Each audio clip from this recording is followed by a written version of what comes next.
excited to welcome so many of you tonight. We've got a really large number of registrations for tonight. Whether everyone joins in or not, we'll wait and see, but we're thrilled to have so many people. It would be lovely if people are able to pop their cameras on, please, as I think we all know now it's much easier to present when you can see some smiling faces than just out into the ether. Equally, we understand if you're in a situation where that's a bit tricky. The format tonight is that Rachel is going to lead the presentation, but it's very much a didactic presentation with lots of opportunity for Q&A interspersed throughout the presentation. So we'll be recording the whole meeting, and then afterwards the lovely team from Sapmea will edit out any sort of chat so that we just end up with a recording of Rachel's sorry, I said didactic. We'll end up with a recording of Rachel's didactic presentation and not a dynamic discussion. So we really would welcome people to either pop up their virtual hands using the reaction tab on the bottom of your screen, or to write questions in the chat and we can come to you as we work through the presentation. Before we get further into get started with the presentation, I just wanted to mention we've got lovely Basala and Jess from Sapmea in the background. So any issues with participating or links or whatever, please contact them. And our next echo on this topic is on November the 12th, and we're talking about pharmacological and non-pharmacological interventions to slow CKD progression. So again, like with all the echo sessions, if anyone has a case that's aligned with that topic, we would really love to hear from you and welcome your inclusion of that case in the presentation. And you could just reach out to Basala via the Sapmea Echo email address if you're able to do that. All right, I'll just hand over to Rachel first of all to introduce yourself, please, Rachel. We just like knowing who you are, what you are, how you got into working in the renal disease space. Yeah, no worries. Thank you. Thanks, Adelaide. So I'm Dr. Rachel Tan. I'm a nephrologist here working in Flinders Medical Centre. I also do outreach clinics to Port Lincoln every once a month as well. In terms of how I got here, it's sort of through a lot of different work experiences and during my training years being in the renal space. I really love the breadth of the patient cohort that I see, ranging from, young adults from 18 all the way up to the elderly cohort as well. And to be able to sort of cure someone with a transplant or to manage them through dialysis. So that gives me that joy to see that breadth of work. So that's me. Adelaide, did you want us to move on to introduce Raymond as well? Yes, please. Raymond, we haven't heard before how you got into this world, so I'd love you to share, please. Yeah, so for those who haven't met me on the previous session, so my name's Raymond. So I practice as a pharmacist, and in particularly, I've also done additional training as a consultant pharmacist. So I specialize in home medication reviews and also residential, and most recently I've been working in the aged care space. I guess what got me into or interest into kidney health in particular, and why I've actually, I guess, tried to specialize it in, the community setting, was just, being aware that it is a commonly diagnosed condition that I'm now seeing in the patient groups I'm looking after, but also just having some experiences with chronic kidney disease myself, being at my age. And then I've been under the care of a nephrologist and endocrinologist and various multidisciplinary team care members as well. So it really sparked an interest in which I wanted to really raise awareness and work in the space. Yeah. Thanks so much, Raymond. Thanks for sharing your personal experience as well. We'd really welcome other people to just via the chat let us know who you are, where you are, and what you do. We've got an increasingly large group joining in, and so we'd love to know who's participating tonight. So please feel free to introduce yourself via the chat box.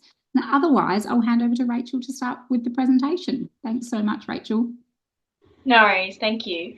So I just want to acknowledge, just let me go to the next slide. So before this, some housekeeping. These slides have been put together by the PEAK committee. So thank you for putting through these slides and case study as well. So today I'm going to talk about chronic kidney disease and also individuals with diabetes. As you can see here, this is the learning aim that we hope to achieve by the end of the session, as well as the learning outcomes, in particular how we screen at-risk groups for chronic kidney disease. How do we determine the CKD staging using eGFR and urine ACR results? And finally, what is the best practice for CKD management, in particular with our diabetic cohort, which is the most common cause of chronic kidney disease?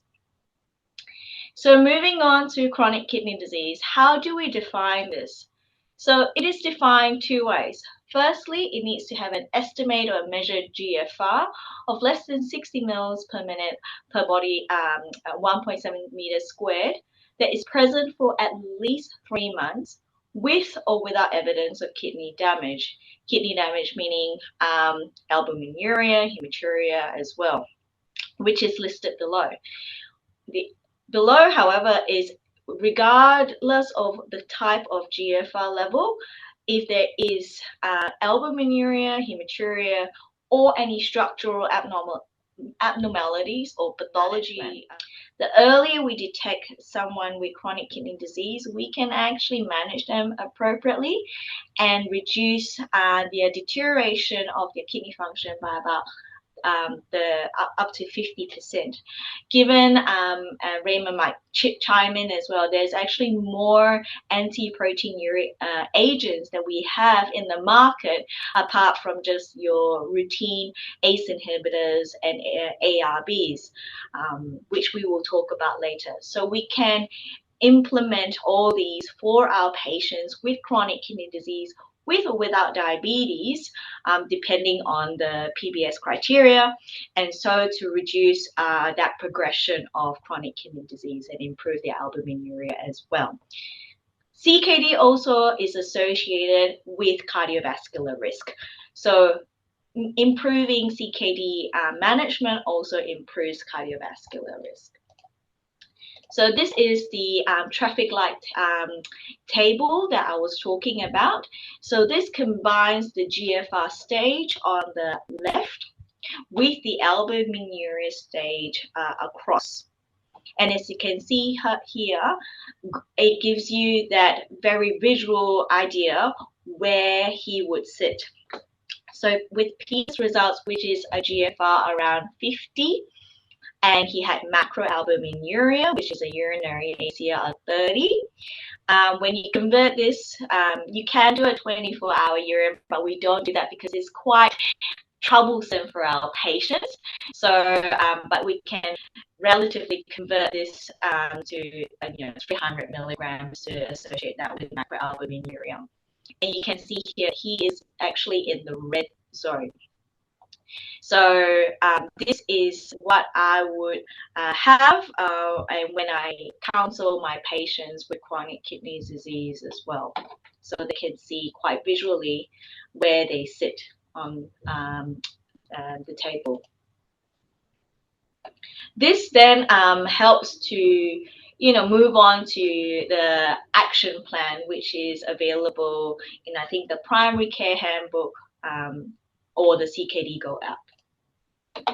So as you can see here, this provides an action plan in terms of how frequent we monitor the bloods and the urinary ACR, and to then initiate a nephrology referral for more complications of chronic kidney disease, whether or not they might need kidney replacement discussions, whether they need darbepoetin or RNS for renal related anemias as well.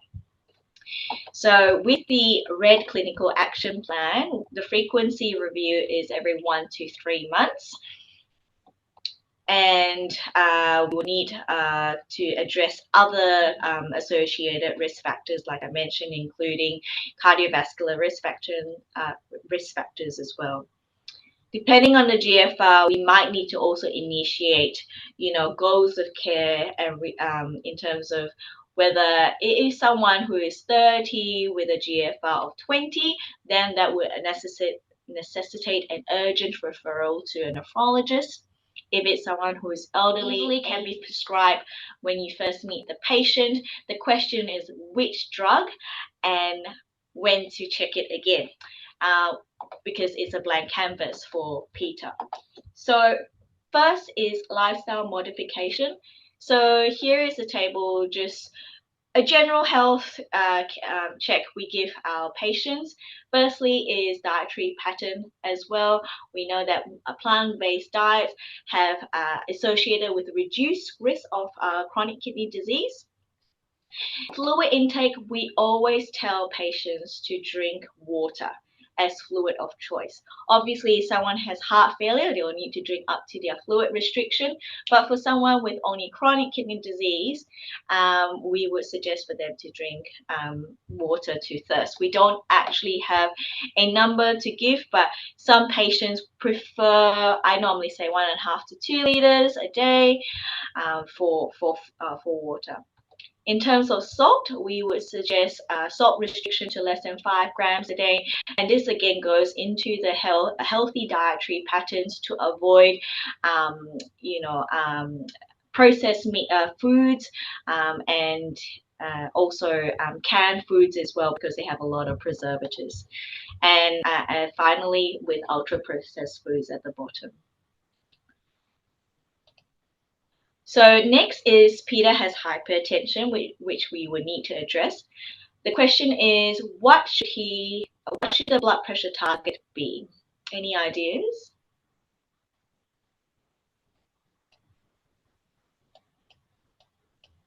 Yeah. Okay, majority have said B. Yep, so the answer is B. So again, we have the information that Peter is, 50, 60 odd and hasn't been on blood pressure tablets. We would like to aim it below 130 on 80. Again, these treatments need to be individualized for the patient, whether they experience any postural dizziness. Before I should have shown you the slide, first line is always an ACE inhibitor or ARB, as this is the drug that we give all our patients who can tolerate it to also have the anti-proteinuric effect as well. Important to note, though, that a more tighter blood pressure control can also improve outcomes, but we just need to weigh the risk of them, falling over as well, depending on your age and other comorbidities. Finally, with A's and ARBs, we do need to monitor their serum potassium and also an acute rise in their serum creatinine as well. We do expect a rise, but we would let it rise to about 25% a deterioration, so to speak, 2 weeks starting therapy. So for all my patients who I commence on an ACE or ARB, I usually start on the low dose and slowly build it up, because you also want to ensure that they are tolerating the medication rather than stopping it completely. And you always check their renal function 2 weeks after initiation for that. For patients with a baseline potassium of at least 5.5, we would again advise to trial it and see whether there's any high potassium foods they're also consuming, whether they could cut that down as well. Also to know, there are other medications in the market, which we will talk about later, that also raises the serum potassium, so it needs to be managed quite delicately. We do not recommend using both ACE inhibitors and ARBs in combination. So now you've commenced Peter on either an ACE or an ARB. You booked him into your clinic 3 weeks later, just to see how he's going. And after the 2-week check, everything seems to be okay. So 3 months, you've implemented lifestyle measures. He's also stopped smoking, which we did mention before. And the other thing we have not mentioned was diabetes, which we started him on metformin. Metformin is the first-line drug for someone with diagnosed with type 2 diabetes. That needs to be, again, dose reduced depending on their GFR. Unfortunately, his HbA1c is still 7.7%, a fasting glucose of 9.2, and his weight has gone up by 2.8 kilograms. So next, you decide that we need to do a little bit more for his diabetic control. You would like to start additional hypoglycemic agent. Which of the four would you commence? So some say B. Yeah, excellent.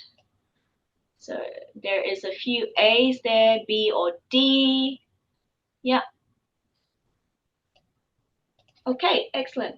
I think majority has gotten it right. I would start an SGLT2 inhibitors now. So that is actually the biggest news in nephrology at the moment over the past few years. We never really had another medication that could have an anti-proteinuric effect and also to reduce the cardiovascular mortality in the studies. There have been multiple studies between, dapagliflozin, empagliflozin, which would talk about, and each of these studies actually try to see how low the GFR can we actually prescribe these medications to. So at this point of time, the PBS is available for SGLT2s for both diabetic and non-diabetic patients with chronic kidney disease.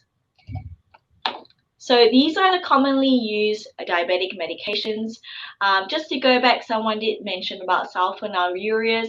Again, that wouldn't be quite first line now or second line now because there's more evidence of these drugs having a more significant impact with their renal outcomes and cardiovascular outcomes. So this is sort of the classes that I would go to. So firstly is metformin because it doesn't there's no risk of hypoglycemic events, although there is the risk of lactic acidosis if their if we don't dose reduce as per their renal function. Next is SGLT2 inhibitors. Dapagliflozin is a standard dose, 10 milligrams. These patients could also have heart failure and also would benefit from SGLT2 inhibitors as well.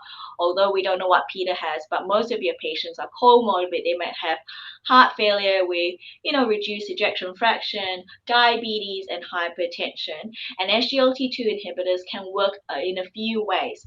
So apart from reducing heart failure hospitalizations, it also has a diuretic effect. So you might need to pull back a little bit of their furosemide. It can drop the blood pressure by a couple of millimeters. So we need to make sure they are not on multiple antihypertensives and to educate the patient on that. One of the comments that we have though is that there is a possible side effect of genital mycotic infections and euglycemic DKAs. So I would be very hesitant to commence SGLT2 inhibitors, especially for patients who have recurring UTIs or someone who has a complex urological procedure because their risk of UTIs is higher. At the moment, it is recommended that you can start SGLT2s as low as at least 25 mils per minute and above. Important to note, which I'll show in the next slide though, is that SGLT2s, just like the ACE inhibitors and the ARBs, can cause a reduction in the GFR. However, we do not routinely check that because we know the benefits outweigh the the reduction in the GFR, and over time, at least 4 weeks and above, that GFR actually regains up slightly as well, which I'll show you a graph for. Finally, DPP4 inhibitors.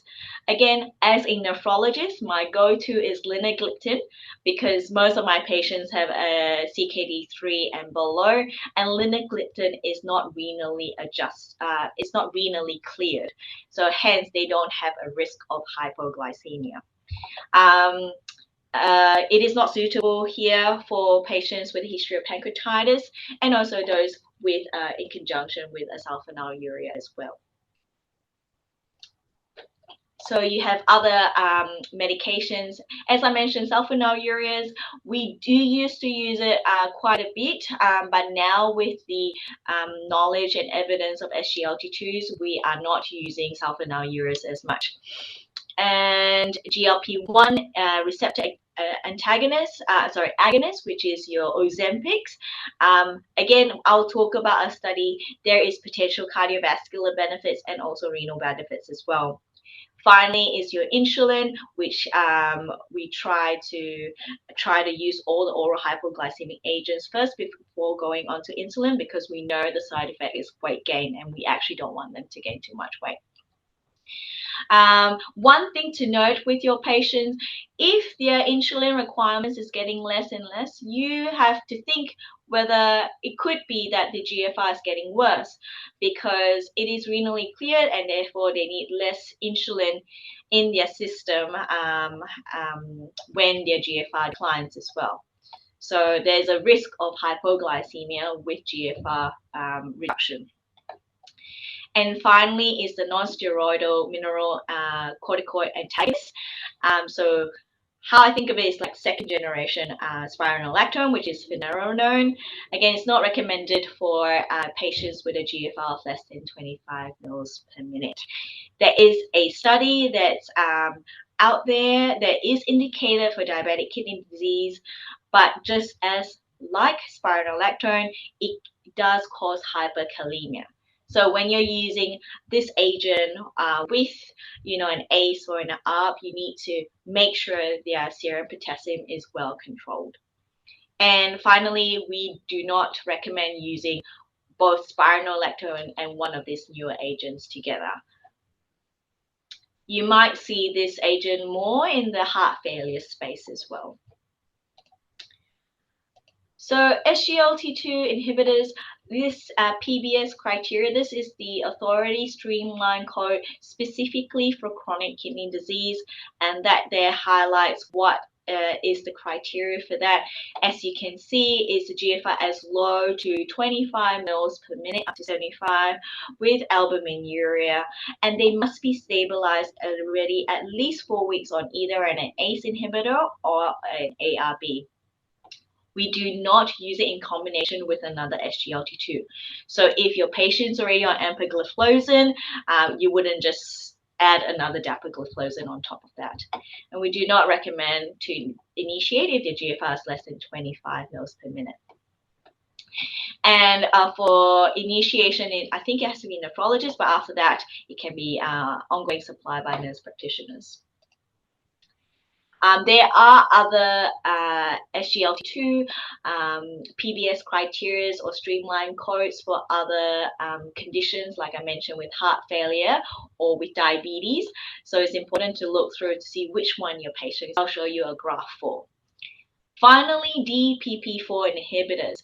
Again, as a nephrologist, my go-to is linagliptin because most of my patients have a CKD 3 and below, and linagliptin is not renally it's not renally cleared, so hence they don't have a risk of hypoglycemia. It is not suitable here for patients with a history of pancreatitis and also those with in conjunction with a sulfonylurea as well. So you have other medications. As I mentioned, sulfonylureas, we do used to use it quite a bit, but now with the knowledge and evidence of SGLT2s, we are not using sulfonylureas as much. And GLP-1 receptor agonist, which is your Ozempics. Again, I'll talk about a study. There is potential cardiovascular benefits and also renal benefits as well. Highlights the reason why we don't check it. And the reason for that is also that if we do see that acute drop, I think we are more inclined to actually cease the drug. However, we do know that with all the trials, we can see that over time, the renal function actually picks up. And over time, your renal outcome is actually better being on the drug rather than being not on an SGLT2 inhibitor. We know that with the higher dose, the initial change in GFR is higher, or it deteriorates a little bit more compared to the lower dose for the EMPA-REG outcome as well. So we do know with our studies up to that with a SGLT2 inhibitors, it can slow CKD progression by up to the additional 15 years. So even though there's that acute deterioration with that blue line here, over time, that slope actually is less steep compared to not being on an SGLT2 inhibitor. That's why we try to hold it out to be on the SGLT2 inhibitor as long as we can, and also to reassure our patients that this is just an acute drop and that over time, if being on that drug actually slows their CKD progression. So the other new medication in this space is finerenone. So it is a selective non-steroidal mineralocorticoid receptor antagonist that acts slightly different to the steroidal MRAs, which is spironolactone. So there's been studies showing that it blocks inflammation and fibrosis, and it also helps with blood pressure control as well. If you're interested, is the Fidelio DKD trials, the diabetic kidney disease. They also have done studies on non-diabetic kidney diseases as well, which showed a slower progression of chronic kidney disease and also improved in cardiovascular outcomes. However, as mentioned, the incidence of hyperkalemia is really the reason why we have not used it quite much in the nephrology space, because by the time they come and see us, they usually have a lot of issues with hyperkalemia, and we will want to just keep them on either ACE or ARB as long as we can as possible. So this is the PBS listed criteria for diabetic kidney disease for the non-steroidal MRAs.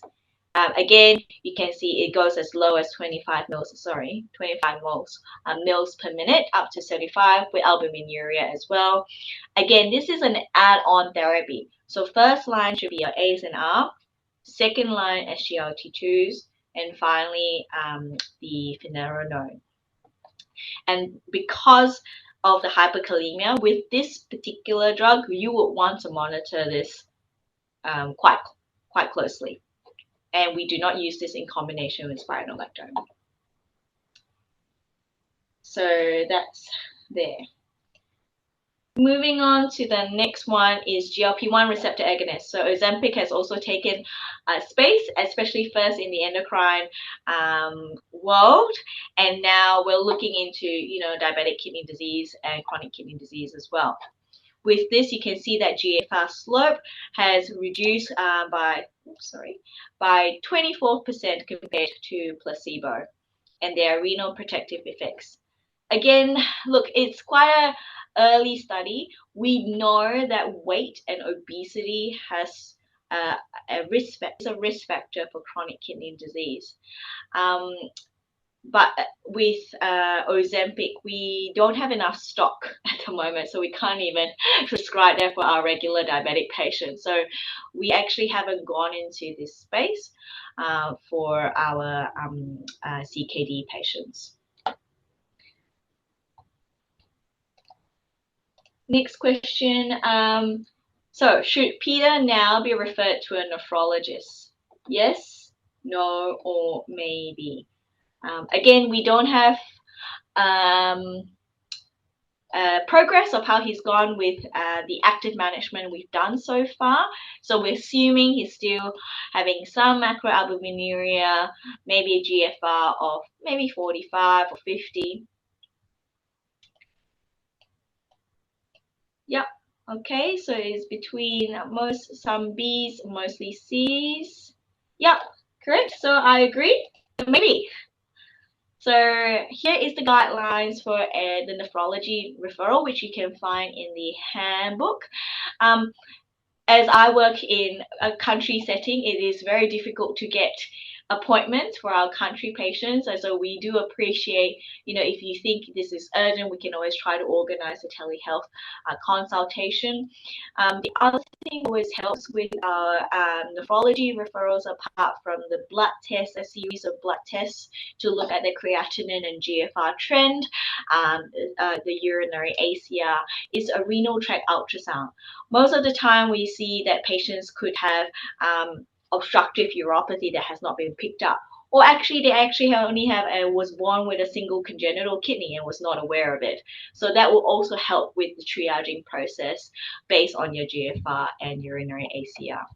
So with chronic kidney disease, apart from a rapidly declining GFR, if that's the case, then it's a medical emergency. That's the other reason why I mentioned having a urinary MCNS, because it provides you information of whether they have microscopic hematuria, as we worried about other things such as glomerulonephritis.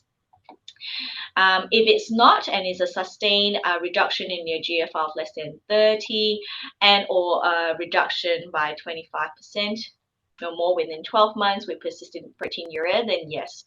The other thing that we would take referrals is patients who have difficult, poorly managed hypertension despite being on 3 or 4 agents, and we would then look for our excluding secondary causes.